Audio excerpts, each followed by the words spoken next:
पुणे शहरातील प्रभाग क्रमांक 3 मधील विमाननगर वाघोली परिसरातील नागरिकांना अयोध्या काशीचं दर्शन करता यावं म्हणून भाजपचे नेते आणि माजी सरपंच आणि जिल्हा परिषद सदस्य रामदास दाभाडे यांनी मोफत अयोध्या काशी विश्वनाथ यात्रेचं आयोजन केलं आहे। आत्तापर्यंत 3 टप्प्यात 9,000 नागरिकांना अयोध्या काशी विश्वनाथ दर्शन घडवून आणले आहे। तर आजपासून 4थ्या टप्प्याला सुरुवात करण्यात आली। यामध्ये जवळपास 3,000 नागरिक अयोध्या काशी यात्रेमध्ये सहभागी झाले होते। तर आज अखेर वाघोली विमाननगर भागातील 12,000 नागरिकांनी अयोध्या काशी विश्वनाथ यात्रेमध्ये सहभाग घेतला आहे। आज आपण प्रभाग क्रमांक 3 मधील विमाननगर परिसरामधील आणि वाघोली परिसरामधील या सर्व नागरिकांना अयोध्या काशीचं दर्शन व्हावं यासाठी ही 4थी टर्म आहे।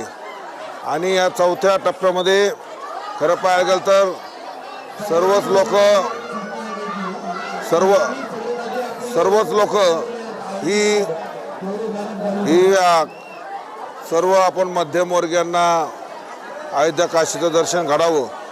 आणि आजचा जो 4था टप्पा आहे त्या टप्प्यामध्ये सर्व माझे गरीब जनता की ज्या जनतेला आजपर्यंत अयोध्या काशी या ठिकाणी कोणी नेलं नसेल, परंतु या गरीब जनतेच्या मनात सुद्धा धार्मिक भावना असती आणि त्या भावनेचा विचार करून या जनतेला अयोध्या आणि काशी प्रभू रामचंद्राचं दर्शन अयोध्यामध्ये घडावं, त्याच पद्धतीनं काशीमध्ये काशी विश्वेश्वराचं दर्शन घडावं या हेतूनं प्रभाग क्रमांक 4 मधील या विमाननगर असन, बर्माशेल असन, रामवाडी असन, वाघोलीमधील सोयगनगर असन, वाघेश्वर नगर असन, त्याच पद्धतीनं लवगाव खांदवेनगरचा परिसर आहे।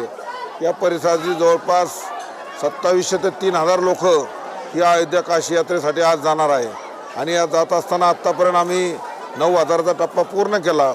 त्याच पद्धतीनं आजही 3 म्हणजे जवळपास 12,000 लोक या आमच्या यात्रेचा टप्पामध्ये पूर्ण होणार आहे।